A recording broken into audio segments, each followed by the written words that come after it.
శ్రీ విఘ్నేశ్వరాయ నమ. శ్రీ గురుభ్యో నమ. శ్రీ జగదంబాయ నమ. పిండజ ప్రవరారూఢ చండకోపాస్త్రకైర్యుత ప్రసాదం తనుతే మహం చంద్రకంఠేతి విశ్రుత. శ్రీదేవి మహత్యం వింటూ ఉన్నాము. తృతీయ స్కందంలో గుణత్రయ సాంగత్యము, సత్యవ్రత వృత్తాంతము, దేవీ యజ్ఞ భేదాలు అనేవి విన్నాము. ఇప్పుడు విష్ణుకృత దేవీ యజ్ఞము అనే విషయాన్ని విందాం. వ్యాస మహర్షి దేవీ యజ్ఞాన్ని లోగడ సృష్టి ఆదిలో విష్ణుమూర్తి చేశాడు అన్నావు. సమర్థుడు జగత్కారణుడు అయిన విష్ణువు ఈ యజ్ఞం ఎందుకు చేయవలసి వచ్చింది? అప్పుడు అతనికి సహాయం చేసిన వారెవరు? బ్రాహ్మణులు ఎవరు? ఎంతమంది? వేద విధులైన ఋత్వికులు ఎవరు? ఈ వివరాలన్నీ తెలియజెప్పు. విష్ణుమూర్తి చేశాడంటే గొప్ప మాట కదా. ఇది విన్నాక యజ్ఞం ప్రారంభిద్దాం అన్నాడు జనమేజయుడు. అలాగే చెబుతానంటూ వ్యాసుడు గొంతు సవరించాడు. జనమేజయ, శ్వేతద్వీపంలో త్రిమూర్తులు స్త్రీమూర్తులై జగదీశ్వరుని అర్చించారు. మళ్ళీ తమ పురుష రూపాలను తిరిగి పొందారు. మహాసరస్వతి, మహాలక్ష్మి, మహాకాళి శక్తులను పొందారు. దివ్య విమానంలో మహార్ణవానికి తిరిగి వచ్చారు. ధరామండలాన్ని సృష్టించారు. దానికి ఆధారంగా జగదీశ్వరి శక్తి నిలిచింది.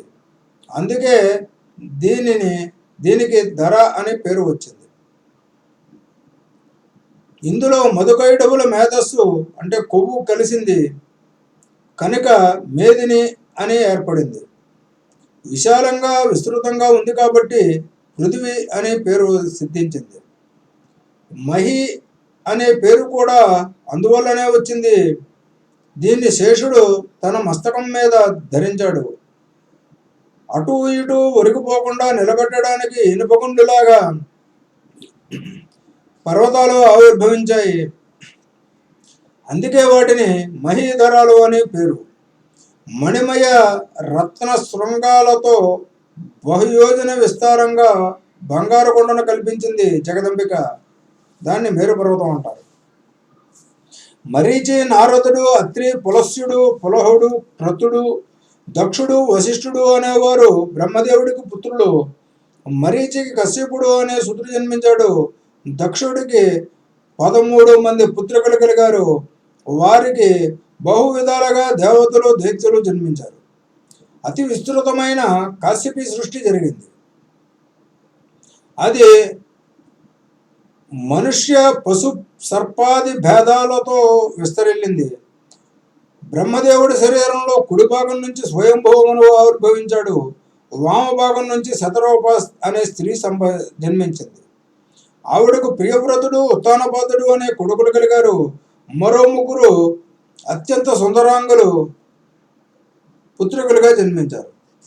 ఇలా బ్రహ్మదేవుడు సృష్టి జరిపి తన కోసము మేరు శృంగం మీద అతి మనోహరమైన సత్యలోకాన్ని నిర్మించుకున్నాడు. లక్ష్మీదేవితో కలిసి నివసించడానికి, క్రీడించడానికి అనువుగా విష్ణుమూర్తి అన్ని లోకాల కన్నా పైన వైకుంఠాన్ని నిర్మించుకున్నాడు. శివుడేమో కైలాసాన్ని ఏర్పరచుకున్నాడు. భూతగణాలన్నీ సిద్ధం చేసుకుని పార్వతీ సహితుడై కైలాస పర్వత శిఖరం మీద విహరిస్తూ ఉంటాడు. త్రివిష్టము అనే స్వర్గాన్ని ఈ మేరు శిఖరాలలో ఒకదానిపై నిర్మించి సురేంద్రుడికి నివాసంగా అందించారు. సముద్ర మదనంలో పుట్టిన పారిజాతాన్ని, కామధేనువుని, 4 దంతాల ఐరావతాన్ని, ఉచ్చైశ్రవం అనే గుర్రాన్ని, రంభాద్యప్సరసలను దేవేంద్రుడికి బహుకరించారు. ధన్వంతరి, చంద్రుడు కూడా క్షీర సముద్రముల నుంచి ఆవిర్భవించారు. వీరు కూడా తమ తమ దేవగణాలతో కలిసి స్వర్గంలోనే నివాసం ఏర్పాటు చేసుకున్నారు. వీరంతా స్వర్గానికి ఆభరణాలు. దేవ, తిర్యక్కు, మనుష్య భేదాలతో ఇలా సృష్టి ముప్పేటగా సాగింది. అండజములు, శ్వేతజములు, ఉద్భిజములు, జరాయుజములు అనే 4 భేదాలతో జీవరాశి కర్మానుసారంగా సముత్పన్నమైంది. సృష్టిని ఇలా జరిపి త్రిమూర్తులు తమ తమ భార్యలతో తమ తమ నిలవలలో సుఖ సంతోషాలు అనుభవిస్తూ విహరిస్తూ ఉన్నారు. ఇది ఇలా ఉండగా ఒక రోజున విష్ణుమూర్తికి శ్వేతద్వీపము, మణిమండపము జ్ఞాపకము వచ్చాయి. ఆదిపరాశక్తిని దర్శించి స్త్రీభావం పొంది అర్చించి స్తుతించి దివ్య మంత్రోపదేశంతో పాటు లక్ష్మీదేవిని అందుకున్న అలనాటి సంఘటన స్మృతి పథంలో మెరిసింది. మహాదేవి యజ్ఞం చేయాలని కోరిక కలిగింది. బ్రహ్మ మహేశ్వరులను, అష్టదిక్పాలకులను, వశిష్ఠ, కశ్యప, దక్ష, వామదేవ, బృహస్పతులను ఆహ్వానించి తన సంకల్పం తెలియజేశాడు. యజ్ఞ సంభారాలను పుష్కలంగా కల్పించాడు. శిల్పులను పిలిపించి మహావిభవం ఉట్టుపడేటట్టు సుమనోహరంగా, సాత్వికంగా, విశాలంగా యజ్ఞమండపం నిర్మింపజేశాడు. 27 మంది వేద విధులను ఋత్విక్కులుగా వివరించాడు. వారు విస్తారమైన వేదికలలో అగ్నులను రగిల్చారు. దేవి బీజ సమన్వితాలైన మంత్రాలను పఠించారు, జపించారు. శాస్త్ర ప్రకారము హవిస్సులతో హోమాలు చేశారు. అప్పుడొక అశరీరవాణి మృదు మధురంగా వినిపించింది. హే విష్ణు, నువ్వు ఈ రోజు నుంచి దేవతలలోకెల్లా ఉత్తమోత్తముడు అవుతున్నావు. బ్రహ్మాది సకల దేవతలు నిన్ను అర్చిస్తారు. మానవులంతా నీ భక్తులవుతారు. వారికి నువ్వే వరదుడవు. సర్వ యజ్ఞాలలోనూ నువ్వు ముఖ్యుడివి. యాజ్ఞికులు ప్రథమార్చన నీకే చేస్తారు. దానవ పీడలు సంభవించినప్పుడు సకల దేవతలు నిన్నే ఆశ్రయిస్తారు. వేద పురాణాలు అన్నింటా నువ్వు పురుషోత్తముగా కీర్తింపబడతావు. భూలోకంలో ధర్మగ్లాని సంభవించినప్పుడల్లా నువ్వే అవతరించి ధర్మరక్షణ చెయ్యాలి. నీ అవతారాలకు భూలోకంలో విస్తృతమైన ప్రాచుర్యం లభిస్తుంది. అందరూ వాటిని అర్చిస్తారు. నీ అవతారాలన్నింటా నా అంశ నీకు సహచారిణిగా ఉంటుంది. వారాహి, నారసింహి భేదాలతో నా శక్తి నీకు సర్వకార్య ప్రసాదిని అవుతుంది. ఆ శక్తి స్వరూపాలు సర్వాభరణ భూషితాలై సర్వాయుధధారిణులై నీకు సహకరిస్తాయి. నువ్వు గర్వపడి వారిని ఏనాడు చిన్నచూపు చూడకూడదు సుమా. వారంతా నీకు మాననీయులు, పూజనీయులు. జాగ్రత్త వహించు. భరతఖండంలో సర్వార్థప్రదాలైన శక్తి స్వరూపాలుగా వారు అందరూ పూజలను అందుకుంటారు. వారికి నీకు అఖండ కీర్తి లభిస్తుంది.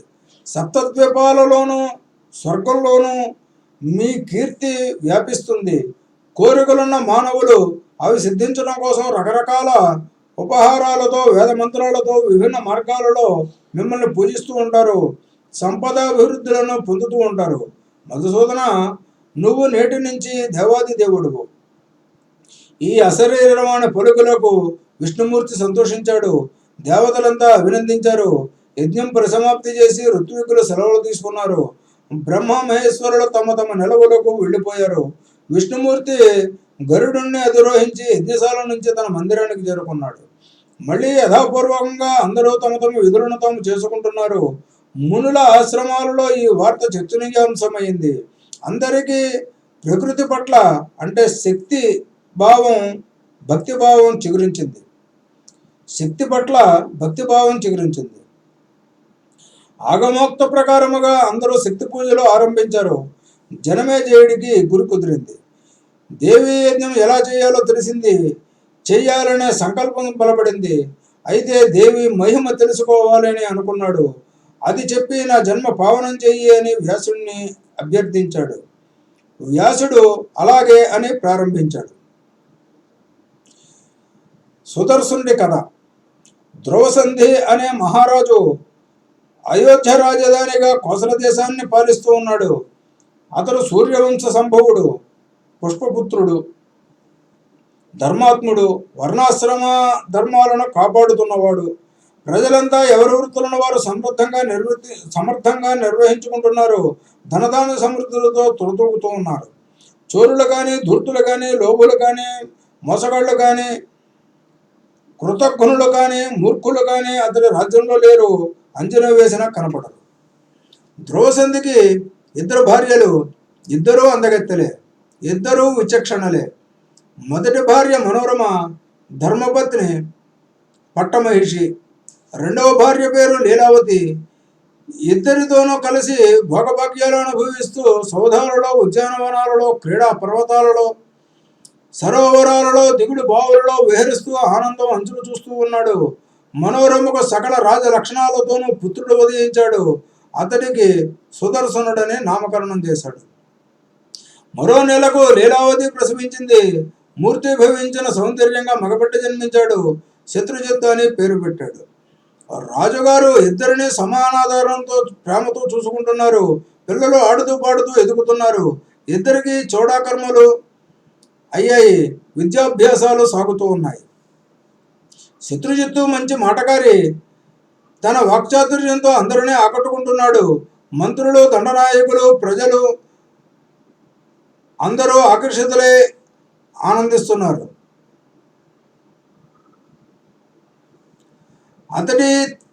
అతడికి మరీ ప్రీతిపాత్రుడు, తండ్రికి మరీ ప్రీతిపాత్రుడయ్యాడు. దురదృష్టవశాత్తు సుదర్శనుడు అంత చురుకైన వాడు కాదు, శాంత స్వభావుడు. ఒక రోజున ధ్రువసంధి వినోదం కోసం వేటకు వెళ్ళాడు. గాఢారణ్యంలో ప్రవేశించాడు. క్రూరమృగాలను ఎన్నింటినో సంహరించాడు. వేట రంజుగా సాగుతోంది. అంతలోకి ఒక వెదురు పొద నుంచి చండసింహం ఒకటి జూలు దులిపి ఆవులించింది. లేచి నిలబడింది. దిక్కులు పగిలిపోయేటట్టు విరగబడి గర్జించింది. రాజుగారు బాణం వేశారు. ఆ దెబ్బకు అది మరీ రెచ్చిపోయింది. తోకరెక్కించి రాజుపై లంఘించింది. రాజుగారు చర్మ నిర్మితమైన డాలు వంటిది ఎడమ చేతిలో పట్టుకుని కుడి చేత కత్తి దూసి మరొక సింహంలో నిలబడ్డాడు. కసెక్కిన సింహం బంతిలాగా గాలిలోకి ఎగిరి పంజా విప్పి నోరు భీకరంగా తెరిచి భీషణంగా గర్జిస్తూ రాజుగారి మీద పడుతోంది. చుట్టూ సైనికులు వందల బాణాలు వేశారు. గుచ్చుకున్నవి గుచ్చుకున్నాయి, తప్పుకున్నవి తప్పుకున్నాయి. సింహం మాత్రం రాజుపైకి దూకుతోంది. దగ్గరకు రాగానే రాజు కత్తితో పొడిచాడు. అది పంజా విసిరింది.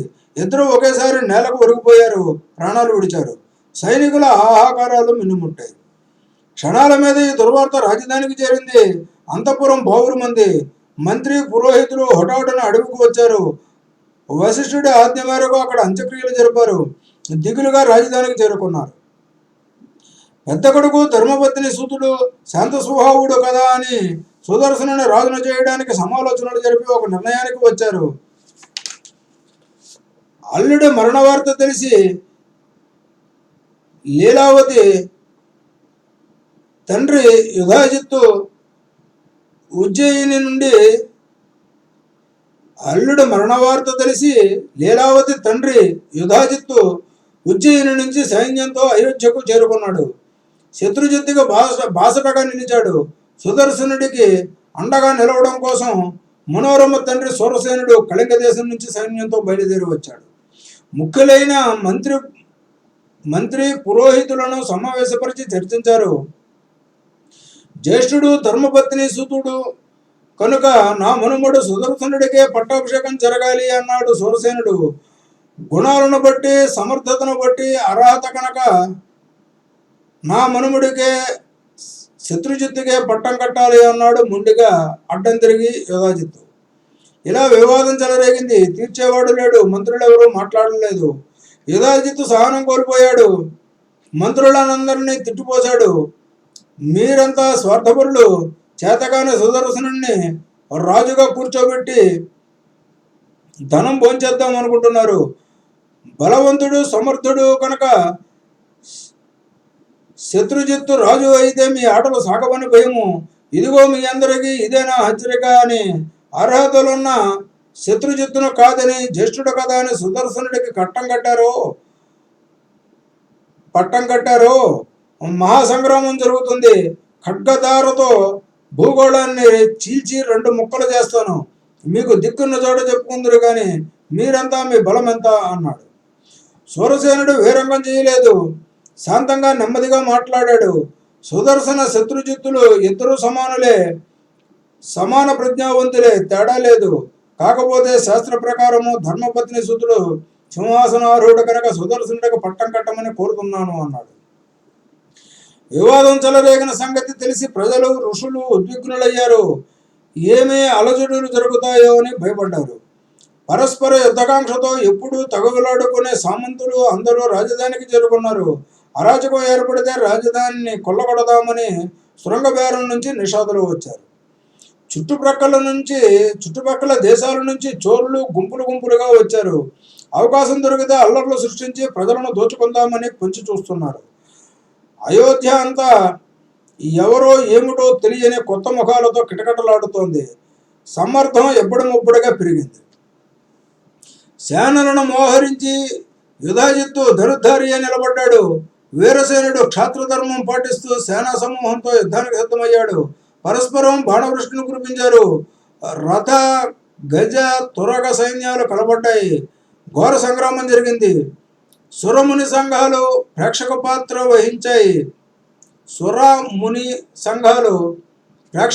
వహిస్తున్నాయి. కాకులు గ్రద్దలతో ఆకాశంలో నిండిపోయింది. తెగిపడిన తలలు, కాళ్ళు, చేతులు, మొండేలు, గుర్రాలు, ఏనుగులతో నేల నిండిపోయింది. నదిలో కొట్టుకుపోతున్న సొరకాయ బుర్రల్లాగా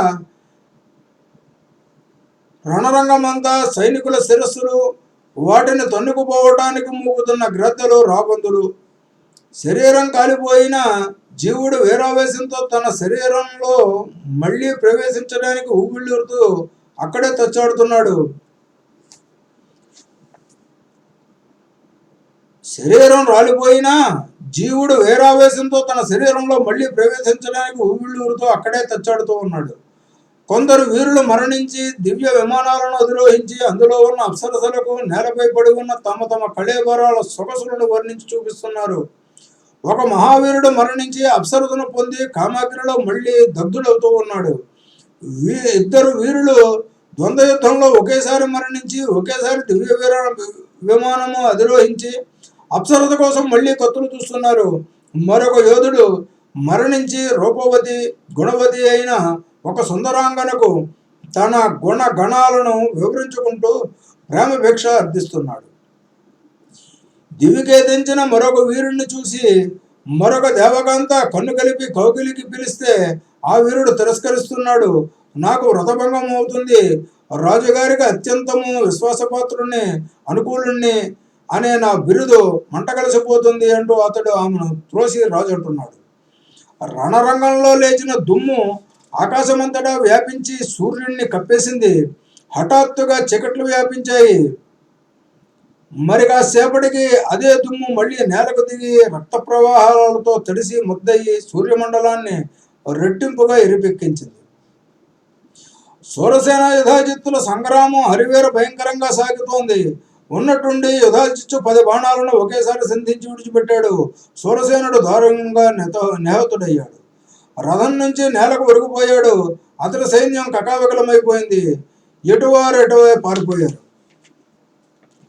వార్త తెలిసిన మనోరమ వలవలా విలపించింది. క్షణంలో తేరుకుంది.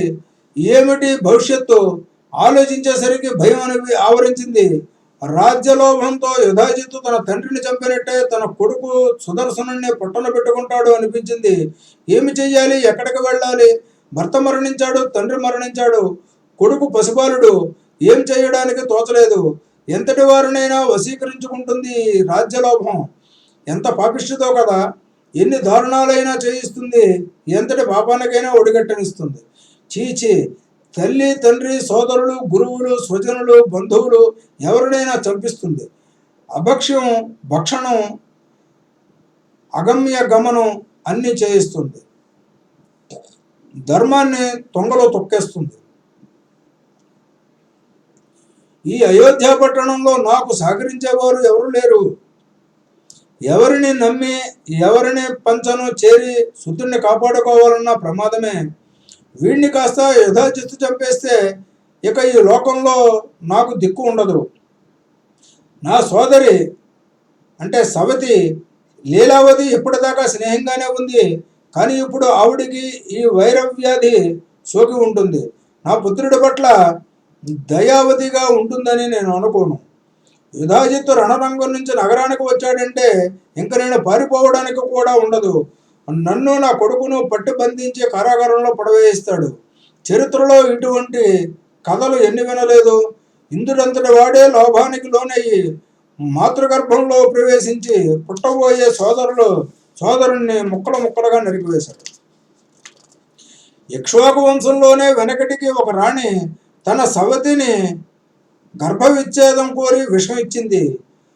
అదృష్టవశాత్తు ఆవిడ బతికి బయటపడింది. పుట్టిన కొడుకులకు గరళం ముద్దతో పుట్టారు కాబట్టి సగరుడు అయ్యాడు. కైకేయి రాముణ్ణి అడవులకు పంపింది. జ్యేష్ఠుడి విహారాన్ని భరించలేక దశరథుడు మరణించాడు. కాబట్టి యుధాజిత్తుని కానీ లీలావతిని కానీ నన్ను నా కొడుకును క్షేమంగా చూస్తారనుకోవడం, బతకనిస్తారనుకోవడం ఇవట్టి వెర్రితనము. నా కుమారుడికి పట్టం కట్టాలని సమాలోచనలు జరిపిన మంత్రి పురోహితులైన ఎప్పుడు పరిస్థితుల్లో నా పక్షాన నిలుస్తారా? అవసులు ఈపాటికే యుధాజిత్తుకి వసులైపోయి ఉంటారు. ఎంత దురదృష్టం! ఇటువంటి కష్టాల నుంచి గట్టెక్కించే సోదరుడు ఒక్కడైనా లేకపోయాడు నాకు. సరే, ఇలా దిగులు పడి ప్రయోజనం లేదు. మన ప్రయత్నం మనం చెయ్యాలి. సిద్ధించడం సిద్ధించకపోవడం అంతా దైవానుగ్రహం. త్వరగా కదలాలి. నన్ను నా పుత్రుణ్ణి రక్షించుకోవాలి. మనోరమ ఇలా ఒక నిర్ణయానికి వచ్చి విదలుణ్ణి పిలిచింది. అతడు కార్యసాధన నిపుణుడు, ఆత్మాభిమానం ఉన్నవాడు, బహు సుకుమారుడు, ఆడంగి అని అంటున్నాడు. మనోరమకు అత్యంత విశ్వాసపాత్రుడైన మంత్రి ఆ ఆత్మీయుణ్ణి పిలిచి ఏకాంతంలో బోరుమంది ఇప్పటి పరిస్థితిలో ఏమి చేయాలో సలహా చెప్పమంది. అవునమ్మా, ఇప్పుడు నువ్వింకా ఇక్కడ ఉండడం క్షేమం కాదు. పారిపోదాం పద, నేను వస్తాను నీతో పాటు. అడవుల్లోకి పోయి అక్కడి నుంచి వారణాసి చేరుకుందాము. అక్కడ సుబాహుడని మా మేనమామ ఉన్నాడు. శ్రీమంతుడు, బలవంతుడును. అతడి రక్షణలో ఉందాము. మాయదారి యుధాజిత్తును దర్శించడానికి జనమంతా కోలాహలంగా ఉన్నారు కనుక మనల్ని ఎవరూ పట్టించుకోరు. అదే వంకతో ఇదే అదునుగా మనము అంతఃపురం నుంచి రాజప్రసాదం నుంచి బయటపడవచ్చు. అక్కడి నుంచి రథం ఎక్కి వెళ్ళిపోవచ్చు. ఈ ఆలోచనకు మహారాణి సమ్మతించింది. లీలావతి దగ్గరకు వెళ్ళింది. రణరంగంలో ప్రాణాలు కోల్పోయిన నా తండ్రిని ఒకసారి దర్శించాలి, వెడుతున్నానని చెప్పి విదల్లుడు సైరంధ్రి వెంటరాగా కొడుకుని తీసుకుని రథం ఎక్కి బయలుదేరింది. రణరంగంలో తండ్రి కళేబరాన్ని చూసింది. ఓలున విలపించింది. విదల్లుడు సైరంధ్రి ఓదార్చారు. తేరుకుంది. భయంతో వణికిపోతూ తండ్రి శరీరానికి త్వరగా అగ్ని సంస్కారం జరిపింది. వెంటనే బయలుదేరారు. 2 రోజుల ప్రయాణం. గంగా తీరం చేరుకున్నారు. అక్కడ అటవీకులు వీరిని అటకాయించారు. సొమ్ములన్నీ దోచుకున్నారు. రథం కూడా లాక్కున్నారు. పారిపోయారు. కొడుకును చంకనెత్తుకుని సైరంధ్రి చెయ్యి పట్టుకుని ఒక చిన్న తెప్ప ఎక్కి గంగా నదిని దాటింది. ముగ్గురు త్రికూట పర్వతం చేరుకున్నారు. అక్కడ భారద్వాజుడి ఆశ్రమం ఉందని తెలిసి త్వరగా ఆశ్రమానికి వెళ్ళారు. తాపసులను చూసేసరికి మనోరమకు ధైర్యం వచ్చింది. అందరికీ పాదాబంధనం చేసింది. భారద్వాజుడు అడిగాడు, ఎవరమ్మా నువ్వు? కష్టాల పాలైటు వచ్చినట్టున్నావు.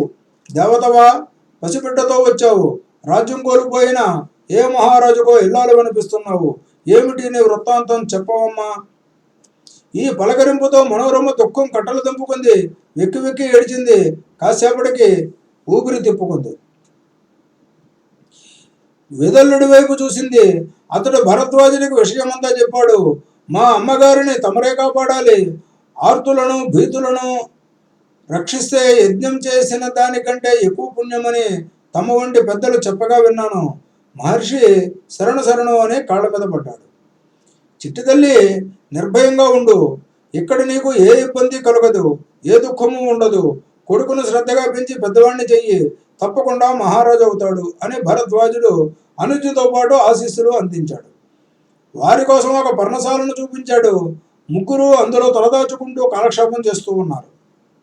జనమేజయ యుధాజిత్తు రణరంగం నుండి విజయగర్వంతో అయోధ్యపురం ప్రవేశించాడు. సుదర్శనుణ్ణి కూడా చంపి తన మనుమడి పాలనను అకంటకం చెయ్యాలి అని అనుకున్నాడు. మనోరమ కోసం అంతఃపురం అంతా గాలించాడు. పరిచారికలను రొక్కించాడు. జాడ తెలియలేదు.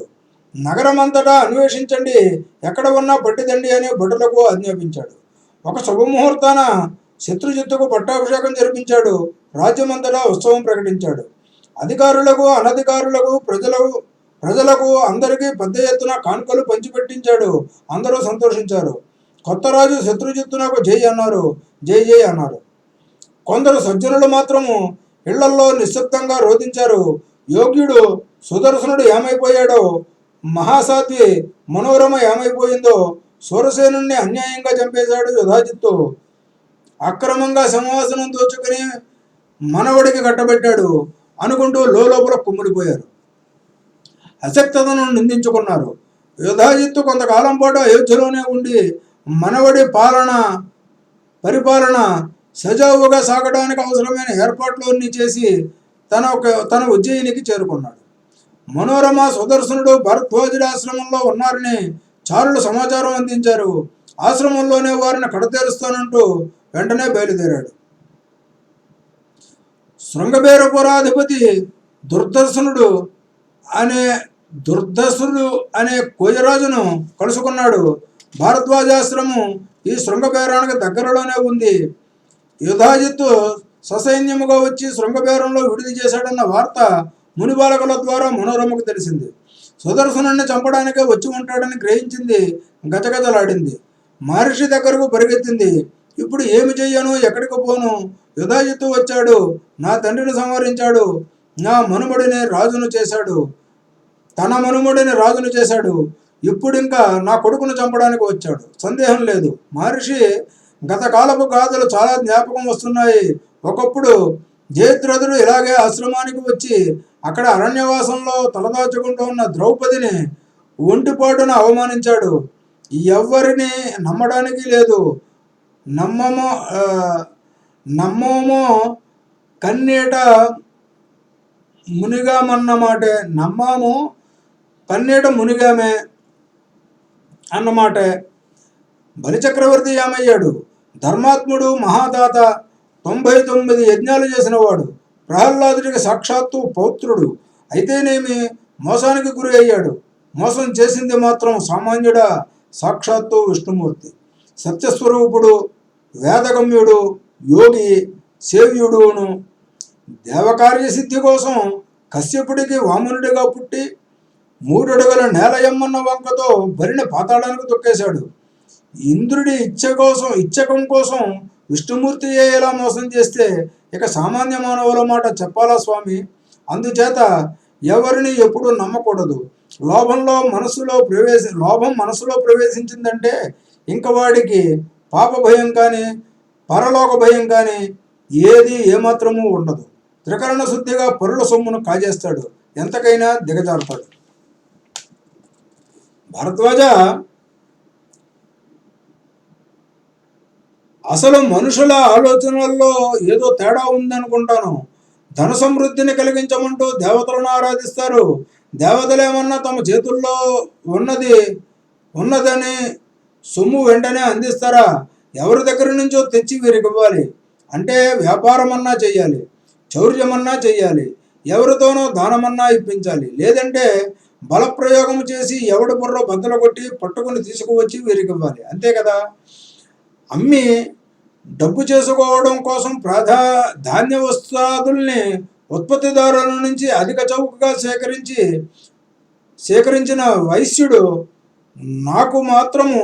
నాకు ధన సమృద్ధి అత్యధికంగా కలగాలంటూ దేవతల్ని అర్చిస్తున్నాడు.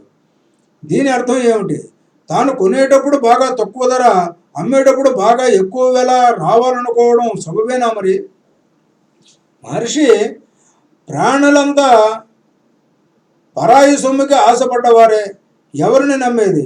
తీర్థయాత్రలు, దాన ధర్మాలు, చదువు సంధ్యలు అన్నీ వ్యర్థం. లోబులకు ఎవరు ఏది చేసినా అది చెయ్యనట్టే. అందుచేత ఓ మహానుభావ, దయచేసి ఈ యుధాజిత్తు తక్షణము ఇక్కడి నుంచి వెళ్ళిపోయేటట్టు చూడు.